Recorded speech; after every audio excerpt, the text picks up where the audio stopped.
Yes, I do. The poles of which they spoke, their height is 10 feet, 10 fists, while their width and thickness are any size. Rabbi Yossi says their width is 3 fists. We may use anything as poles as a living being, but Rabbi Yossi forbids this. And it transmits tumor contamination in the tomb cover, but Rabbi Meir considers it uncontaminated, and we may write bills of divorce on it, but Rabbi Yossi at least invalidates it. The caravan, which made camp in a valley and surrounded it with animal trappings, they may carry within it, provided that the barricade is 10 feet high and the gaps do not exceed the walled portion. Any gap which is 10 cubits high wide is permitted for an entrance. Greater than this is prohibited. Okay, Okay. so this Mishnah that you just reread is how to do an Eruv the hard way, how to make it the hard way. Now comes the easy way. מקיפין שלושה חבלים זה למעלה מזה וזה למעלה מזה ובלבד שלא יהיה בין חבל לחבר שלושה טווחים. So this is called a lavud fence. We use it on sukkahs and we use it for Eruvin as well. Lava fence? Lavud. Love it, love it. Yeah. Okay. Right. Lavud is a gap that's less than 3 tvachim, which we say for halachic purposes does not exist. So let's say you get 3 ropes, okay, and you put poles all the way around your area, and you got 3 ropes, and you tie the ropes at gaps of slightly less than 3 tvachim. Okay. So how thick do your ropes have to be? Shir chavalim v'ovyan yaser ala tefach. So the 3 ropes together need to be a little more than a tefach because your gap got to be less than 3 tvachim. Okay. So if you have slightly less, so if your ropes are, let's say, 4/10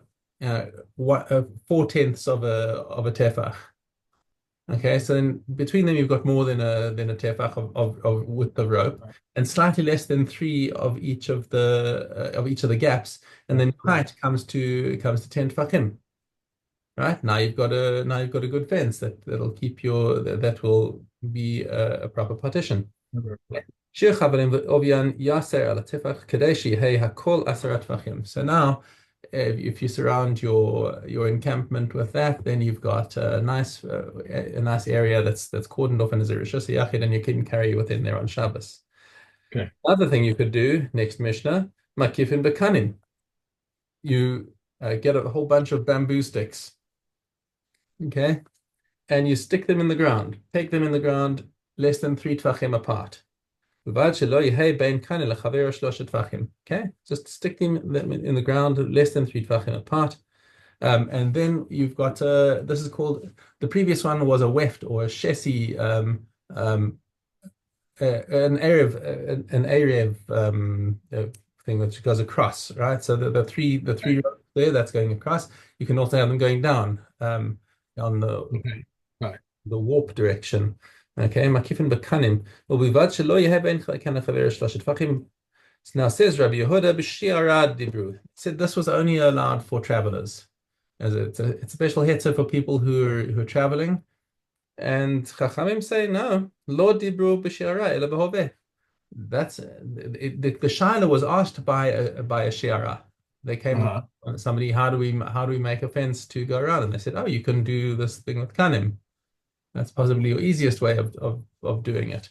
And they said, oh, so Rabbi Yehuda is saying, well, it was only a heter for them. And the Chacham say, no, it's halacha for anybody who wants to do it like that. Kol mechitza she'ena shel shesi v'shel erev ena mechitza divrei Rabbi Yossi bar Rabbi Yehuda. So the son of Rabbi Yehuda, Rabbi Yossi, comes and says, I'm much more machmir even than my father. He requires the the fence to be erev v'shesi, both directions. So you got to put the pegs and you got to put the ropes around them so that you've got square gaps of less than 3 tvachim. So that's tough. Okay, v'chachamim omrim echad mishnei dvarim. Chachamim disagree with him and say no, you only need one direction and that's fine. Either Erev or Shesi and you're good to go. Arba dvarim patru b'machane. Now, since Rabbi Yehuda was talking about that they were only talking about travelers, is it we're now talking about an army camp, and because soldiers are busy defending Am Yisrael they don't have time to worry about little small chumras. So the Chachamim said we've got four things. There are four things that soldiers are uniquely exempt from. Not necessarily uniquely exempt from, but they are a special case in which we are going to exempt them from these four things. Okay, what can they do? Maybe in eitzim mikol makom. They are allowed to just seize wood from anywhere, even wood that's private property. So this is based in Hefker based in Hefker. They say for the army, they're allowed to go and claim eminent domain and just grab wood from anyone. Okay. Upeturim merechitzas yadayim. When they sit down to have a meal, they don't need to go running around looking for water to do natilas yadayim. They can just make hamotzi and onwards. Okay. Midamai, they don't have to worry about taking Maaser Rishon and Trumas Maaser. Okay, they just take the demai and eat it as is. Right? Also, aniyim, I didn't say uniquely, but aniyim are also allowed to eat demai straight. Okay, umila arev, and they also don't need to make an eruv. They just need to make the fence around their encampment, and automatically all their tents are joined together in an erev chatzeros. That's really a chiddush for them to not have an arrow like that. Make them, Yeah, so they don't need to get the food together. The erev is the food that you make with the erev chatzeros. However, just so that you shouldn't be confused, it's not all erevim that they're exempt from. They do have to make an erev techumin if they need to. Because erev techumin is too close to a doraisa. That's what I was thinking. Okay, good. Erev techumin is when you want to go from one city to another, and you want to put some food over there so that you can go further on into the other city. Okay, so that's that's one thing that they're not exempt from. All right, Perik base osin pasin labera os. Okay, so what's our situation over here? Is you have public wells. That everyone's allowed to come and fill up the water for their animals. But the problem on Shabbos is that the well is more than 4 by 4 amos, and it's more than 10 tvachim deep. Therefore, the well is a rishus yachid. And if you're pulling water out of the well and taking it out, then you're being over on hotzah deraisa. Perhaps if you're going into rishus harabim.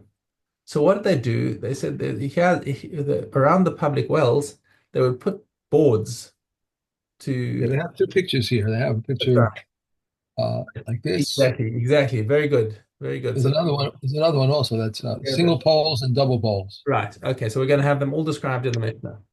Okay. So they made boards for the wells. Arba'a diyumdin nirin kishmona. So the first picture is of 4 L-shaped boards that you put around the thing that appear like 8 because the 2 panels on each side. Divrei Rabbi Yehuda. So this is how Rabbi Yehuda says you make a partition around the wells so that you have basically Rosh Yachid around the well. That's all part of it, and you can pull out the water and have your animals drink from there. Rabbi Meir Omer Shmone Nirin Kishnei Masar. So Rabbi Meir says no, you need 8 boards that appear to be 12. That's Arba Diomdin Arba Pshutin. So 4 L-shaped and 4 straight boards, and you can see the diagram. Obhan Asara Tvachim, they're 10 Tvachim high, V'rochban Shisha, and they need to be 6 Tvachim wide. V'ovyan Kol Shehu, they can be any thickness. Ubeinehen, what's the gap in between the boards? Kimlo Shtei Ruvakos Shel Shalosh Bakar. The width of 2 yokes of 3 animals. So a nice big gap that you can put a lot of animals through. Okay, so this is a massive heter again, because when we were talking just now about the partition for the encampment, there we were saying you got to have maximum 3 tvachim in between them. Here we're talking about a nice big gap in between each board, allowing the animals to come in and out. Yeah. Okay, so these are like, I guess they're like doorways into the partition. So it says Rabbi Meir with the measure of shtera vakosa. Let's just see what did we calculate that to be. 10 amas. So it's a Oh, gap of 10 amas in between each board. That's that's how wow. much, that's how much Rabbi Meir says it can be. Rabbi Yehuda Omer shel arba kashuros v'lo mutaros achas nichneses v'achas yotzes says it's the width of four animals that are tied together side by side, um, so that one can come in and one can come out. And Rabbi Yehuda's measurement basically is saving you the math. Where's the calculation? Is 13 and a third. 13 and a third amas. Okay. And usually when we have a machlokes of Rabbi Yehuda and Rabbi Meir, the halachas is like Rabbi Yehuda. See if there's anything else in here. That's a big gap. Yeah, it's a big gap, and it's something that was uniquely done for the wells because the nature of the thing is that you've got animals coming in and out, a lot of Yeah. animals coming in and out, and you can't have it be such a tight entrance that the animals can't get in and without knocking over the boards. Okay, and that's where we're going to leave it today. Shabbos. Hope I have the right spot. We're doing Zion Dalet first. I Uh, mean above Zion, no, above Dalet first. first, kaf base aleph. Okay. A cask which has broken, we may save from it enough food for 3 meals, and we may say to others, "Come and save for yourselves." However, he may not soak it up with a sponge. We may not press fruits to extract juice from them, and even if they float out by themselves, they are prohibited. Rabbi Yehuda says if they were intended for food, the juice that flows from them is permitted. But if they were intended for juice, what flows from them is prohibited. Honeycombs when crushed before Shabbos, honey that flowed out by itself are prohibited. The Elazar permits them. Anything that was put in hot water before Shabbos may be soaked in hot water on Shabbos. But anything that was not put in hot water before Shabbos may be rinsed in hot water on the Shabbos. Except an old salted fish or Spanish mackerel because the rinsing completes the preparation.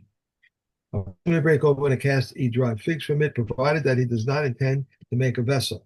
We may not perforate of a bun of a cask. These are the words of Rabbi Yehuda. The common, however, is permitted, but one may not perforate it on its side. If it was perforated, one may not place wax upon it because it smooths it. And as Rabbi Yehuda says, an incident came before Rabbi Yochanan ben Zakkai in Arab, and he said, "I fear on his account that he may be liable for a sin offering." Um, Back to Rav Dalad. A man may not go out either with a sword, nor a garter is with a sword. A garter is not. I'm sorry, I think I'm thinking of page. Yes, nor with a bow, or nor with a shield, nor with a buckle, nor with a spear. And if he went out, he's liable for a sin offering. But Eliezer says there are adornments for him, but the sages say they are nothing but a disgrace, as it is said, and they shall beat their swords into plowshares and their spears into pruning hooks. One nation shall lift up a sword against another, and neither shall they learn war anymore. A garter is not susceptible to tumor combination, and we may go out with it on Shabbos. Ankle chains are susceptible to tumor combination, and they may not go out with them on Shabbos. A woman may go out with the bands of hair, whether it's her own hair or a companion's hair, or of an animal's hair, or with a frontlet, or with head bangles. And when they are sewn, or when the forehead pad is, or with a wig into a courtyard, with wadding in her ear, or with wadding in her sandal, or wadding where she prepared for a menses, or with a pepper, or a goblet of salt, or with anything that she will put into her mouth, provided that she does not put it in initially on Shabbos. And if it fell out, she may not put it back. A false tooth and a tooth with a gold crown, Rabbi Yehuda and Nasi prohibits them, but the sages prohibit them. She may go out with a cellar that is a wound on the sole. Young girls may go out with the threads or even with the slivers in their ears. Arabian women may not go out veiled. I'm reading this wrong. Arabian women may go out veiled, and medium women may go out with their cloaks fastened over their shoulders. Indeed, all people may do so, but the sages spoke of their actual custom. Okay. All right. Okay, we are Trumas. Well, okay.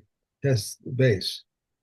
And it is liable to Lakit, Shikacha, and Peah. And poor Israelites and poor priests may gather it. And the poor Israelites may sell theirs to the priests at a price of Truma, and the money is theirs. Reb Chofin says only poor priests should gather, for they may forget and put it in their mouths. Reb Akiva said to him, if so, let only the ritually clean gather. Um, it is liable to Maasros and to Maasasheni. And poor Israelites and poor priests may take, but the poor Israelites may sell theirs to the priests at the price of truma, and that money is theirs. He who smites is praiseworthy, and he who threshes, how shall we do it? He must hang baskets around the necks of the animals and puts them on the same kind. Thus he neither muzzles the animal nor gives it truma to eat. The product of truma is truma. The product is chulin. But the product of tevel rishon is spontaneous growth of the seventh year of truma from outside Eretz Yisrael of meduma and first fruits of chulin. The product of hegdish or of ma'aser sheni is chulin, and he redeems them at the time they were sown. Okay. The vote. Okay, Gimel base. How so? A cistern in a courtyard which fell 3 lugim of shuvin fell is forever in its disqualified state until the full amount of its original contents flow out, plus a little more, or until he sets up the courtyard, a mikvah of 40 saw, and the upper waters become tahor by the lower ones. The Rebbe Eliyah ben Azariah declares it invalid unless he closes it up. If a cistern is full of drawn water and a canal falls into it and out of it, it is forever in its disqualified state until it is calculated with 3 lugim of the former water do not remain. If 2 vessels empty into a mikvah, one of them is a log and a half, and the other also a log and a half, and if one wrings out his garment and the water pours into the mikvah from many places, or if he pours out of a perforated cup and the water pours into the mikvah from many places, Rabbi Akiva declares it still valid, but it could come and disqualify it. Rabbi Akiva said they did not say if vessels empty, but if a vessel empties. They said to him that they said neither no one nor the other, but a mikvah into which 3 lugim of shuvin fell. The waters from one vessel, or from 2 or from 3 combine, but from 4 they do not combine. Similarly, regarding a balkari who is sick and 9 kabin of water fell over him, or a person who is tahor and 3 lugim of warm water fell over his head and the greater part of his body, the waters from one vessel, from 2 or from 3 combine, but not or from 4 they do not combine. When are these words said? When the second vessel started emptying before the first one ceased. And when are these words said? When he had no intention to increase the mikvah, but if he intended to increase it, in addition to even 1 kortava at a time, all year long combined to 3 lugim. Yeah.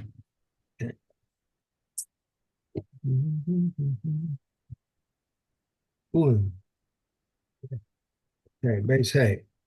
If one slaughters an animal, a beast, or a bird, and no blood came out from them, they are kosher, and they may be eaten with ritually contaminated hands, since they have not been made susceptible by blood. Reb Shimon says they have been made susceptible by the slaughtering. If one slaughters a dying animal, Reb Shimon Gamliel says it is not valid unless it jerks a foreleg and a hind leg. Reb Eliezer says it suffices if he spurts forth blood.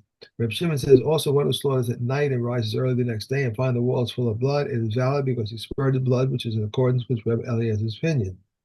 The sages, however, say it is not valid unless he jerks a foreleg and a hind leg, or unless it wiggles its tail. The same rule applies both to small animals and to large animals. A small animal that stretched out its foreleg but did not draw it back, it is invalid because it is only an indication of the expiration of life. When does this apply? If it was presumed to be dying, but if it was presumed to be healthy, even if it has none of these signs, it is valid. If one slaughters for a Gentile, his slaughtering is valid, but Reb Eliezer declares it invalid. Said Rabbi Eliezer, even if he slaughtered it so that the Gentile could eat from the diaphragm, it's invalid because the unexpressed intent of a Gentile is presumed to be for idolatry. Rabbi Yossi said, the matter can be proven by a fortiori reasoning. If the place where the intent renders it invalid, in the case of sacrificial animals, everything depends solely on the one who performs the service. A place where intent does not render invalid, in the case of non-sacrificial animals, it is not logical that all should depend solely on the slaughter. Okay. If one that was it. Okay, and we are on to Nazir. Nazir. What is the procedure for head shaving in Tahara? He would bring 3 animals, a sin offering, a burnt offering, and a peace offering. Slaughter the peace offering and save upon it. Excuse me. These are the words of Rabbi Yehuda. Elavdar says he did not shave his head except on the slaughter of the sin offering because the sin offering takes precedence on every occasion. However, if he shaved his head on any of the 3, he has to discharge his obligation. Rabbi Shimon Gamliel says, if he brought the 3 animals that did not specify, the one fit for the sin offering is offered as a sin offering, and the one for the burnt offering is offered as a burnt offering, and the one for the peace offering is offered as a peace offering. He would take the hair from his head of Naziris and cast it under the pot. If he shaved his head in the provinces, he would cast it under the pot. In regard to what was said, in regard to the head shaving in Tahara, but for the head shaving in Duma, he did not cast his hair under the pot. For Meir says all the Zerim cast their hair under the pot, except for the one who was Tameh, who shaved in the provinces. Excuse me. He cooked the peace offering overcooked. The Kohen then takes the cooked foreleg of the ram and the one unleavened loaf from the basket and one unleavened wafer. And he places them on the palms of the Nazir and waves them. After this, the Nazir becomes permitted to drink wine and to become tamei by the dead. Reb Shimon says once one of the bloods was thrown for him, the Nazir becomes permitted to drink wine and to become tamei from the dead. If he shaved his head following the sacrifice and it was found to be invalid, his We're shaving done. is We're done. We've got you overshot. There we go. okay. All right. Yeah. Okay. Have yourself a great day.